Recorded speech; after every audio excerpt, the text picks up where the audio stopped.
Empathy. So let's start looking at what empathy is. We are very aware of the far cousins of empathy called sympathy, kindness. Now these are the more commonly known human virtues. I think doing something nice to somebody else, making them feel comfortable, but probably may not push you to build the current zone. Empathy is a quality where you step out of your comfort zone, stand in the perspective of the person, help them feel better without communicating. That's the key word, without communicating. So let's see what empathy is. It's standing in the other person's shoes, looking through their eyes, feeling from their heart, and listening from their ears. There are different kinds of empathy. Empathy could be emotional, where we have a news coverage of a bomb blast. People have died. And you really feel for those people. That's concern. A lot of times the concern can go overboard and become distress. Cognitive empathy. Cognition is your ability to connect with the environment around you, your ability to connect with the people around you. There are different kinds of cognitive empathy. The first is perspective. Are you able to stand in the other person's shoes and see the perspective? As a manager, are you able to stand in the shoes of your employees and see their perspective?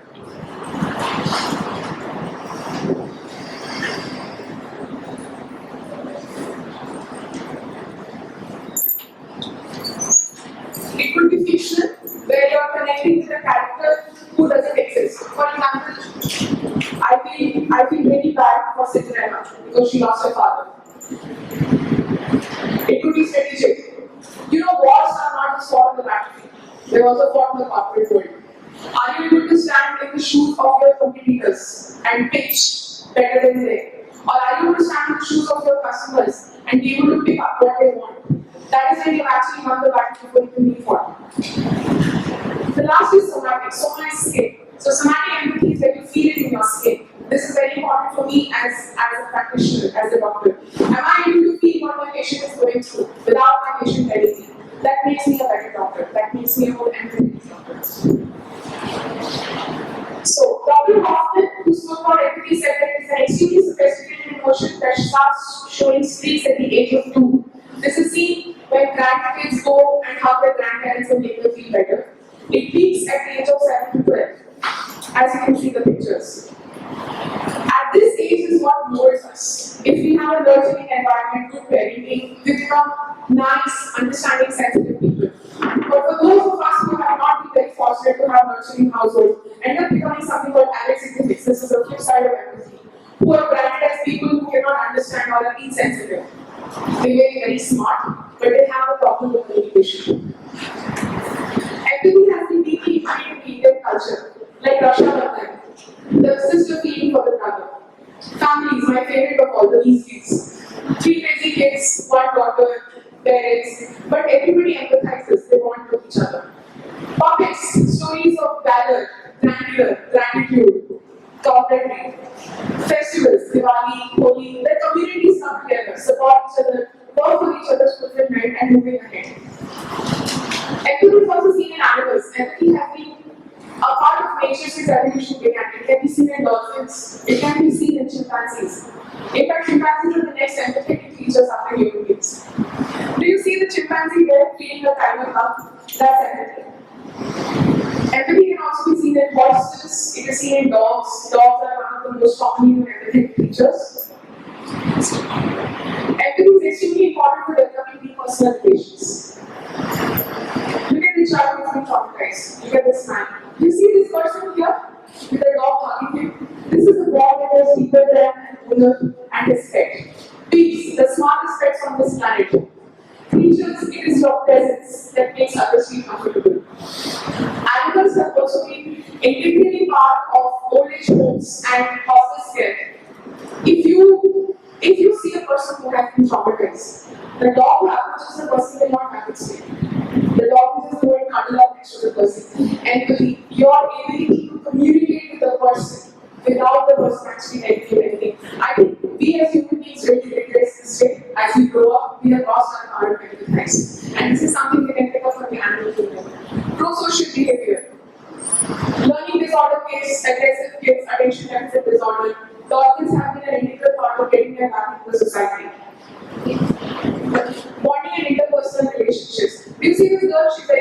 narcissist. And this dog belongs to the autistic spectrum of disorders. Empathy is the only way you can make them feel belong and make them an integral part of the society, because everybody has something to contribute to the world.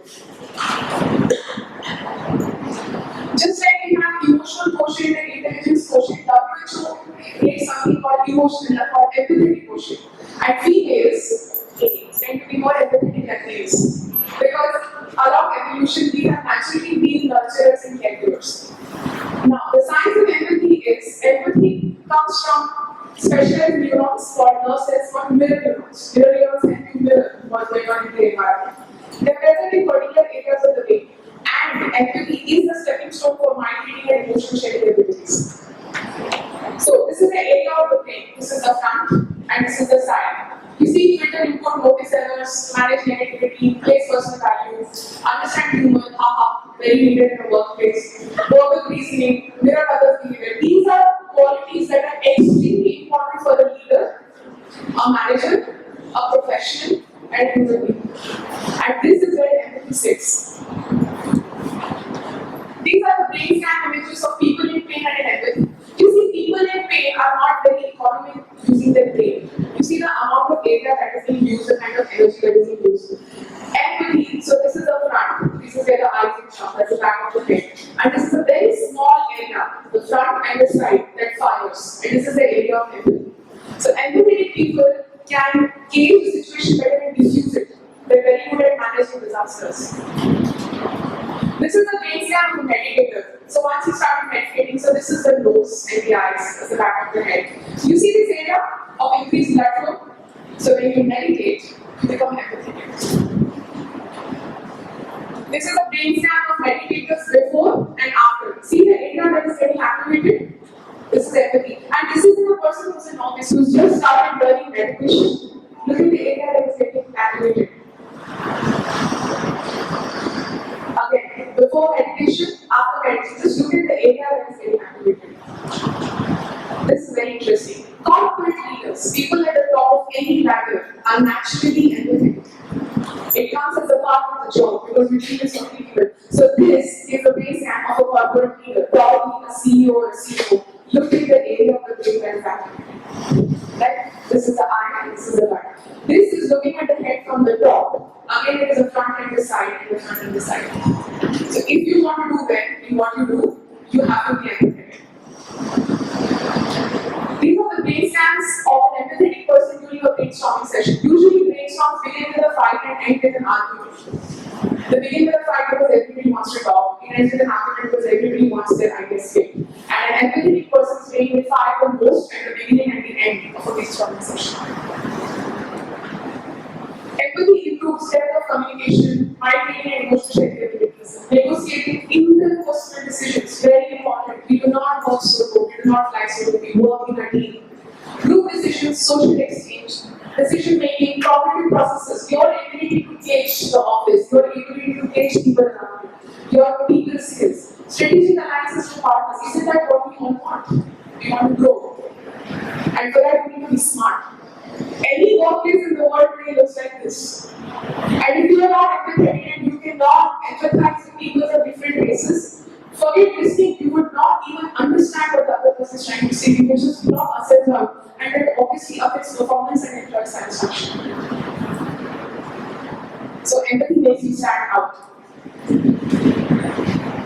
There are a few studies done. Among the top 8 qualities that people would like in a leader, empathy stood forth. Above courage, above humility, above listening and visionaries. They want people to be empathetic. Perception of empathy by doctors, of empathetic doctors and patients. You see this blue graph, this tall one? So, patients want doctors to be empathetic all the time. It comes as a part of our job design. We need to be empathetic.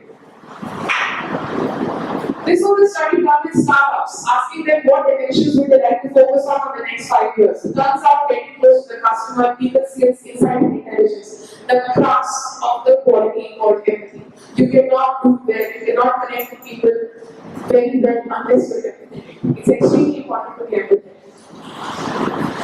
So what is it empathy help you do? It helps you tolerate others' beliefs belief systems, overcoming communal challenges, making the environment more understanding, conducive collaborative problem solving, and having a really free platform for ideas. You don't put people down just because they have an idea that is different. A lot of times different ideas take off. So for entrepreneurs who are budding, empathy is a yes. You remember I spoke about people who are branded as people who cannot understand, are not sensitive, alexithmics, who are not fortunate enough to have a good background when they grew up at the age of 75. You know, they're actually very smart people because they have a small world. They focus on what they do, and the only way you can break the ice with them is empathy. You connect with them without them asking for help, and then you get them to belong to society. Are you able to connect with your clients? Are you able to reach this zone of we in the first meeting? Then how good are you as a business person? How good are you as a manager? This was a study done on social media, and they found that these grey bars are the people, the age group of people who use social media the most. It is the age group of 35 to 44. This age is also called midlife crisis. So these are people who are smart, intelligent, earning very well, they have it all, but they don't have empathy.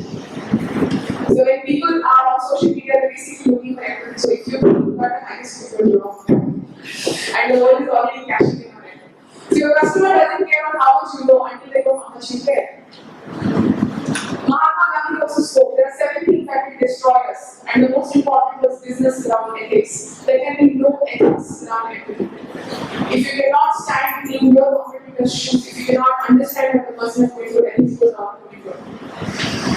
Richard Barrett talks about conscious capitalism. He says that there is a shift in marketing. You are selling the people what they want, and not what you want to sell to them. And that's called conscious capitalism. And he says,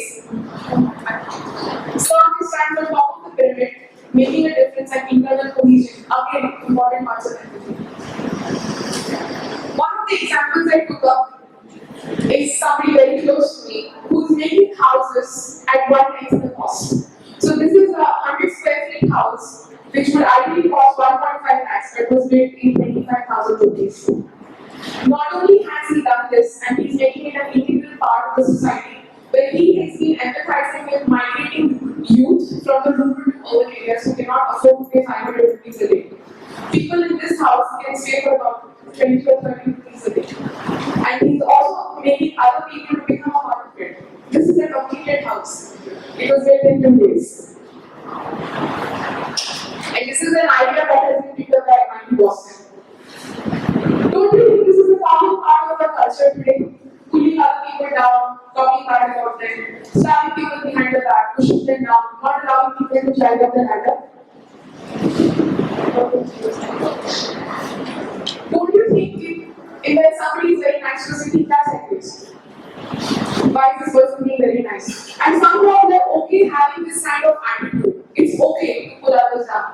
It is okay to stab people behind the back. But you know what? The world has already reached an extreme of this. And I will warn you, the next slide is a little graphic.